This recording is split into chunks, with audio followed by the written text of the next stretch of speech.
오늘 도착한 첫 번째 역 자율주행역입니다. 교보증권 사영관 차장님 오셨습니다. 어서 오십시오. 안녕하세요.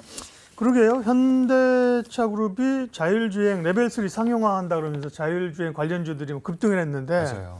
현대차 기아나 좀 주가 올려주지 말이야. 네. 네? 좀 안타까운 환경이죠. 아무래도 내연기관차가 아직도 많이 팔리다 보니까.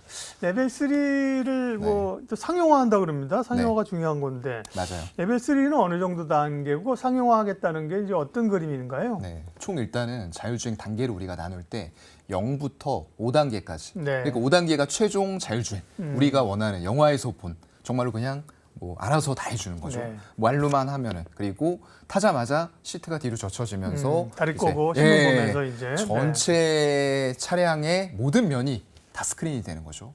그러면서 영화 한 편 보면서 아무것도 안 하고 차량이 목적지로 데려다 주는. 차장님이나 우리는 그런 차를 탈 수 있을까요? 탈 수 있을 겁니다. 탈 수 있다. 많이 벌어야죠.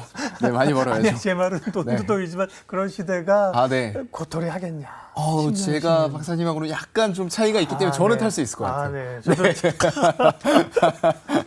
저도 뒷좌석에 좀 태워주세요. 알겠습니다. 네. 네. 그래서 일단 그 0에서 5단계까지라고 말씀을 드렸는데 3단계라고 하면은 일단은 우리가 운전할 때 보통 이제 사람이 핸들을 잡고 이렇게 기아 조작하면서 이렇게 가잖아요. 그렇죠. 근데 이게 이제 시스템에게 통제권을 넘겨주는 단계가 3단계예요. 그렇기 때문에 3단계 자율주행이 양산이 될 수 있다. 실제로 우리가 길거리에서 이걸 적용시킬 수 있다라고 했을 때는 굉장히 의미가 있는 겁니다. 그 전까지는 인간의 개입이 많다는 거예요. 근데 3단계부터는 시스템에게 통제권을 넘겨주기 때문에 이게 진짜 의미가 있는 자율주행이 되는 단계의 시작이다라고 생각이 되고요. 그래서 오늘 관련주들이 아무래도 좀 강하게 반응들을 하지 않았나라고 생각이 되고 일단은 위험 상황이 발생이 되더라도 운전자가 개입하지 않고 여러 가지 부품들이 있죠.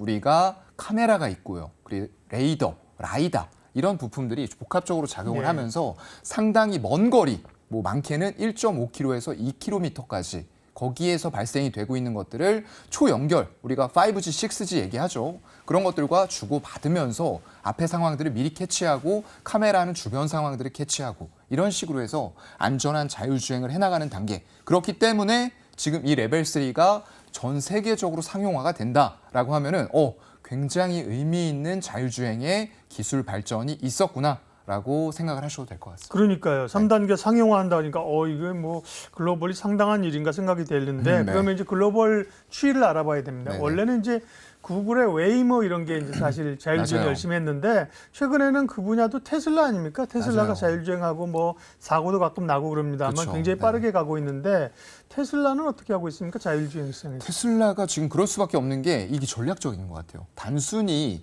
차량 전기차만 보급하겠다는 게 아니고 그걸 통해서 굉장히 많은 꿈을 그리고 있다라는 걸 알 수가 있을 것 같아요. 예전에 말씀하신 대로 구글의 웨이모가 자율주행에서는 선두주자였어요. 그만큼 빅데이터가 굉장히 중요한 시대입니다. 차량이 움직이면서 모든 차량들 보면은 우리 그 마포구 같은 데 가면은 이 자율주행 차량들 돌아다니는 거 아마 보실 수 있는 분들도 있을 거예요. 그런 차량들이 전국 전 세계를 돌아다니면서 빅데이터를 수집을 하는데 최근 들어와서는 우리 테슬라 같은 경우에는 그럴 필요가 없어졌죠. 이런 테스트 차량이 아니라 실제 판매하는 차량에다가 FSD, 풀 셀프 드라이빙이라고 하는데 풀을 붙이기에는 아직까지는 조금 아니에요. 조금 더 보완이 많이 돼야 될 부분들인데 그런 것들이 탑재가 되면서 실제 상황에 운전을 하고 있는 사람들의 굉장히 많은 데이터가 다 수집이 되고 있다는 거예요. 그러면서 구글의 웨이모를 뛰어넘는 자율주행의 선두주자. 누적 주행거리 이런 걸로 따져봤을 때에도 거의 세계 최고 수준이 돼버린 거죠. 그렇기 때문에 이 테슬라가 자율주행 플랫폼을 완벽하게 구축을 하겠다라고 선언을 하면서 지금 3억 달러에 달하는 슈퍼컴퓨터 플랫폼을 선보이겠다라고 얘기가 나왔죠. 그렇다 보니까 엔비디아와 관련된 또 테슬라가 동반 주가 급등하는 이런 모습들이 나타났고요. 올해 AI의 자율주행 학습에 20억 달러 정도를 쓸 것 같습니다. 근데 내년에도 그 이상 쓰면서 이 자율주행 플랫폼을 구축하는데 굉장히 많은 비용들을 드릴 거고요. 그게 결국에는 탑재가 되어야지만 우리가 친환경차로 가는 과정에 있어서 복합적으로 자율주행까지 탑재된 친환경차가 최종적인 목적이 될 것 같아요. 네. 테슬라가 그리는 빅픽처는 굉장히 크죠. 차만 파는 게 아니라 말씀하신 것처럼 충전부터 해서 인프라, 자율주행 여러 가지가 있습니다. 국내 이 오늘 현대차 이야기로 해서 자율주행 관련주들이 초강세를 나타냈는데요. 국내 관련주들은 그럼 주로 뭐 소프트웨어도 있겠고 네. 카메라도 있겠고 국내 기업들 현황은 어떻습니까? 글쎄요, 일단은 오늘 우르르 올라가고 막 네. 상한가까지 들어갔어요. 예. 근데 그런 기업들이 전부 다 이 완성차 업체들로 다 공급을 할 수 있을 거냐라고 놓고 보면은 조금은 아닌 것 같기도 해요. 네. 일단은 조금 작고 약간 테마성을 띠는 종목들이 초반에 강하게 상한가를 들어갔다라고 좀 보셔야 될 것 같고요. 이제 실체가 조금 현재 시점에서도 있는 기업들은 상한가까지는 아니었어도 그동안에 굉장히 좋은 흐름들을 보여주다가 오늘 또 이제 양봉을 굉장히 크게 그리면서 좀 좋은 시세를 만들어주고 거래량이 터졌다 정도로 이해를 하시면 될 것 같고요. 말씀해 주신 것처럼 이 자율주행을 하는 데 있어서는 소프트웨어 이런 부분들도 굉장히 중요합니다. 지금 테슬라가 OTA라고 하죠. 오버 더 에어라고 해서 이런 소프트웨어 업데이트 같은 것들을 이걸 통해서 하기 때문에 예전처럼 대규모의 차량 리콜 이런 것들을 할 이유가 굉장히 적어졌다는 거예요. 그렇고 자율주행을 하는 데 있어서는 가장 핵심이 되는 게 지금 테슬라에 있어서는 카메라. 네, 카메라가 가장 가격적으로는 쌉니다. 그렇기 때문에 이걸 많이 탑재해서 우리 라이다 비싼 거 필요 없습니다라고 얘기를 했어요. 당연히 차량 가격을 낮춰야 되는데 라이다 같은 게 들어와 버리면 차량 가격이 훌쩍 높아져요. 그럼 허들이 되는 겁니다. 차량을 많이 보급할 수 없는 환경이 되겠죠. 그래서 지금 차량 가격을 인하하고 있기 때문에 당분간은 이런 레이더라던가 라이더를 탑재한 차량이 나오기는 조금 힘들 것 같아요. 그렇기 때문에 기술적인 보완을 카메라를 통해서 해나가겠다라는 관점에 있어서 카메라 관련주들도 자율주행의 수혜를 받는 쪽으로 볼 수가 있을 것 같고요. 또 레이더죠. 카메라 다음에 레이더를 통해서 주고받고 하면서 역시나 거리 측정 여러 가지 할 거고요. 라이다라고 해서 이제 차량에 예전에 굉장히 큰 부품이었어요. 위성처럼 이렇게 지붕에 달려서 돌아가는 거 보셨을 거예요. 그게 대당 1,000만 원, 2,000만 원씩 했거든요. 그 가격을 낮춰야지만 결국에는 우리가 원하는 최종 5단계 자율주행까지 갈 수 있는 그런 상황이기 때문에 소프트웨어뿐만 아니라 필요한 하드웨어 그리고 더 나아가서는 우리가 이 자율주행이 됐을 때 차량 안에서 무엇을 할 것이냐. 결국에는 이제 소프트웨어인데 이런 인포테인먼트 관련된 전장 관련주들도 같이 보시면 좋을 것 같습니다. 문제는 오늘은 자율주행 관련주들이 강했지만 대부분 이제 중소형주들이 많기 때문에 네. 내일도 가고 모레도 가고 다음 주도 가겠느냐 이런 사실 연속성에 대한 의구심은 또 있어요. 맞아요. 뉴스가 나올 때 네. 팡 튀었다가 또 관심이 줄어들고 몇 차례 그런 게 있었잖아요. 그렇죠. 네. 그래서 이제 자율주행 섹터를 어떻게 대응할 것이냐 하고요.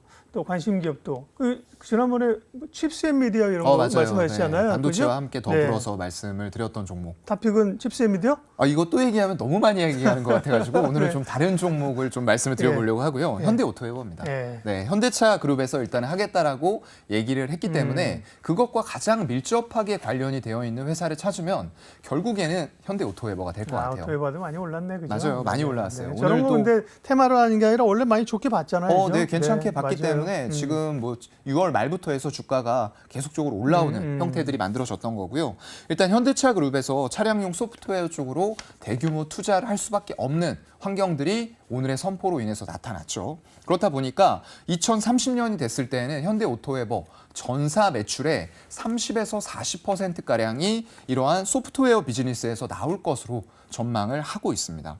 거기다가 차량 한 대당 채용되는 제어기 수가 굉장히 큰 폭으로 증가를 하고 있어요. 우리가 ECU라고 부르는데 일렉트릭 컨트롤 유닛입니다. 그래서 이게 결국에는 레벨 3 이상으로 갔을 때 아까 말씀드렸던 테슬라의 OTA라고 하죠. 이런 플랫폼 서비스 확대를 위해서 클라우드 기반의 차량 연동을 시키는 서비스는 필수적으로 들어가야만 된다라고 체크를 해놓으시면 좋을 것 같고요.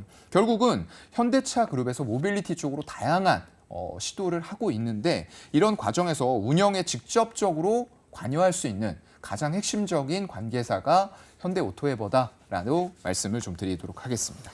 네, 현대오토웨버도 굉장히 좋게 보신 분들 제 주변에서도 많았는데 맨날 주가가 12만 원대에서 꼴락꼴락 못 가고 맞아요. 그러다가 그죠? 이게 네. 탁 탄력 받으니까 그죠? 그렇죠. 기업은 그러니까 어떤 종목을 선정하느냐가 제일 중요한 것 같지만 그거보다도 사실 이런 걸 가지고 뚝심 있게 버티느냐. 맞아요. 그래 네. 가보자 죽을 때까지 네. 그죠? 좋은 기업. 이 사실은 그렇죠. 약간 배짱 좋은 기업은 뚝심의 문제인 것 같아요. 맞아요. 공부가 사전에 돼 있는 맞아요. 상태에서 네. 괜찮다고 내가 인식을 했으면 뚝심도 이제 필요한 거죠. 그러니까 네. 그거 뭐 2%, 3% 먹었다고 좋아할 일이 아닌 거예요. 그죠? 맞아요. 트렌드를 사고요. 네. 자율주행 얘기했고 그 가운데 현대오토에버 이런 기업이야말로 좀 굵직하게 갈 수 있는 거죠. 그죠? 그렇죠. 네. 주목해서 보도록 하겠습니다. 다음 역으로 사연권 차장님과 이동합니다. 이로운 경제 채널 EBC